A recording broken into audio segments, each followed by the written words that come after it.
Hi ಎಲ್ಲರಿಗೂ ನಮಸ್ಕಾರ. Sai healthy ಕಿಚನ್ಗೆ ಸ್ವಾಗತ. ನಾನು ಒಂದು ಹೆಲ್ದಿ ಆ್ಯಂಡ್ ಟೇಸ್ಟಿ ಮಾವಿನಕಾಯಿ ಚಿತ್ರಾನ್ನ ಮಾಡ್ತಾಯಿದ್ದೀನಿ. ಚಿತ್ರಾನ್ನ ನಿಮ್ಗೆ ಇಷ್ಟ ಆದಲ್ಲಿ ಒಂದು ಲೈಕ್ ಮಾಡಿ, ಶೇರ್ ಮಾಡಿ, ಕಮೆಂಟ್ ಮಾಡಿ, ಮತ್ತು ನಮ್ಮ ಚಾನಲ್ಗೆ ಸಬ್ಸ್ಕ್ರೈಬ್ ಆಗಿ. ಕುಕ್ಕಿಂಗ್ ಆಯಿಲ್ ಹಾಕ್ಕೊಂಡಿದ್ದೀನಿ. ಅದು ಬಿಸಿ ಆದಮೇಲೆ ಕಡಲೆಬೇಳೆ ಮತ್ತು ಉದ್ದಿನಬೇಳೆ, ಕಡಲೆ ಬೀಜ ಹಾಕ್ಕೊಂಡು ಒಂದು ಕ್ರಿಸ್ಪಿ ಆಗೋವರೆಗೂ ಫ್ರೈ ಮಾಡ್ಕೊಳ್ಬೇಕು. ಅದಾದಮೇಲೆ ಗ್ರೀನ್ ಚಿಲ್ಲಿ ಮತ್ತು ಈರುಳ್ಳಿ,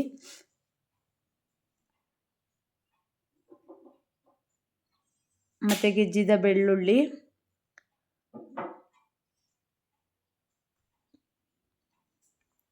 ಸ್ವಲ್ಪ ಕರಿಬೇವನ್ನ ಹಾಕ್ಕೊಂಡು ಇದ್ರದ್ದು ಹಸಿ ವಾಸನೆ ಹೋಗೋವರೆಗೂ ಚೆನ್ನಾಗಿ ಫ್ರೈ ಮಾಡ್ಕೊಳ್ಬೇಕು.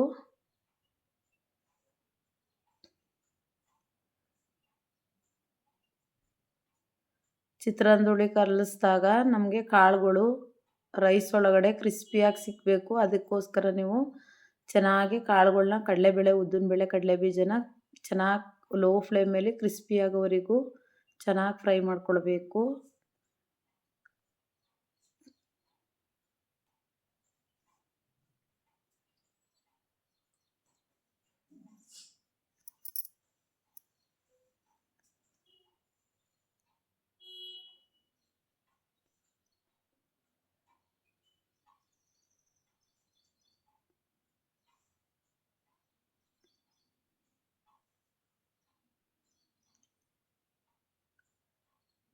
ಇವಾಗ ಒಂದು ಅರ್ಧ ಕಟ್ಟಷ್ಟು ಕೊತ್ತಂಬರಿ ಸೊಪ್ಪನ್ನ ಆ್ಯಡ್ ಮಾಡ್ಕೊಳ್ತಾ ಇದ್ದೀನಿ.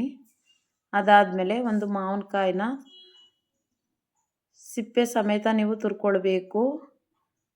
ಮಾವಿನಕಾಯಿನಲ್ಲಿ ವಿಟಮಿನ್ ಸಿ ಸಮೃದ್ಧಿಯಾಗಿರೋದ್ರಿಂದ ನಮಗೆ ರೋಗ ನಿರೋಧಕ ಶಕ್ತಿ ಹೆಚ್ಚಾಗುತ್ತೆ. ಸಿಪ್ಪೆ ಒರಿಬಾರ್ದು. ಕೆಲವರು ಸಿಪ್ಪೆ ಒರೆದ್ಬಿಟ್ಟು ಆ್ಯಡ್ ಮಾಡ್ಕೊಳ್ತಾರೆ. ಸಿಪ್ಪೆ ಒರಿಬಾರ್ದು.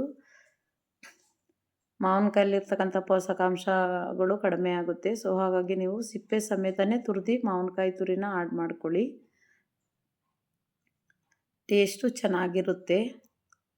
ನೋಡಿ, ಇದ್ರದ್ದು ಹಸಿ ವಾಸನೆ ಹೋಗೋವರೆಗೂ 1 ನಿಮಿಷ ಫ್ರೈ ಮಾಡ್ಕೊಳ್ಬೇಕು.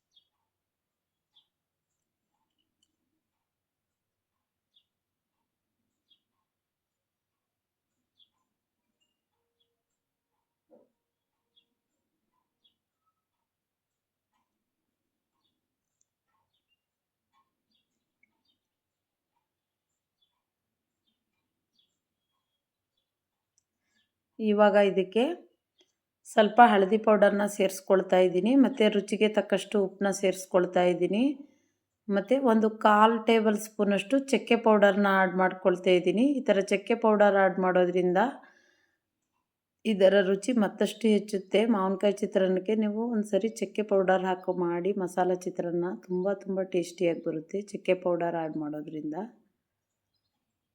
ಮತ್ತು ಚಕ್ಕೆ ಪೌಡ್ರು ತುಂಬ ಒಳ್ಳೆಯದು ನಮ್ಮ ದೇಹಕ್ಕೆ. ನಮ್ಮ ದೇಹದಲ್ಲಿ ರಕ್ತವನ್ನು ಶುದ್ಧಿ ಮಾಡುತ್ತೆ, ಮತ್ತು ರಕ್ತದಲ್ಲಿ ಸಕ್ಕರೆ ಅಂಶ ಹೆಚ್ಚಾಗುವುದನ್ನು ಸಹ ತಡೆಗಟ್ಟುತ್ತದೆ ಚಕ್ಕೆ ಪೌಡರು.